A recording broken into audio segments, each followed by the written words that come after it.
نحن نحبكم أيها الشعب الإيطالي فلا تتخلوا عن أحلامنا. Noi vi amiamo, popolo italiano, non abbandoniate i nostri sogni. نريد أن نعيش كباقي أطفال العالم بسلام وأمان. Noi vogliamo vivere come il resto dei bambini in pace. شكرا للشعب الإيطالي الحر المحب لأطفال غزة وفلسطين. Grazie al popolo italiano che ama i bambini di Gaza e lotta per i loro diritti. È la voce dei bambini di Gaza che si staglia sulla piazza gremita davanti alla prefettura di Padova. Una lettera letta da una donna palestinese fuggita dalla guerra riporta i sogni dei bambini, principali vittime del massacro in corso sulla striscia di Gaza. Erano oltre 1 migliaio i partecipanti al presidio davanti alla prefettura di Padova per il popolo palestinese, una mobilitazione in tutto il Veneto che ha portato ad occupazioni nelle scuole e nelle università. Presente anche l'onorevole del PD, Rachele Scarpa.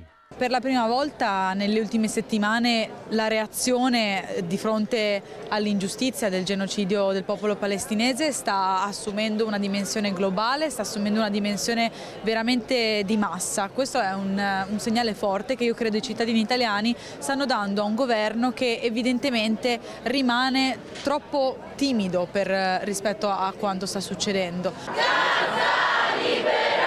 I manifestanti, dopo un'ora di presidio, si sono mossi in corteo per chiedere la liberazione dei 23 attivisti di Extinction Rebellion che erano stati portati in questura dopo l'azione di sabotaggio all'Interporto la mattina scorsa.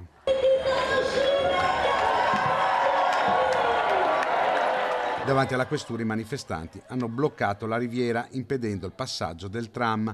Hanno atteso l'uscita degli attivisti trattenuti per l'identificazione. Ai 23 sono stati notificati dei fogli di via obbligatori, degli avvisi orari e le denunce.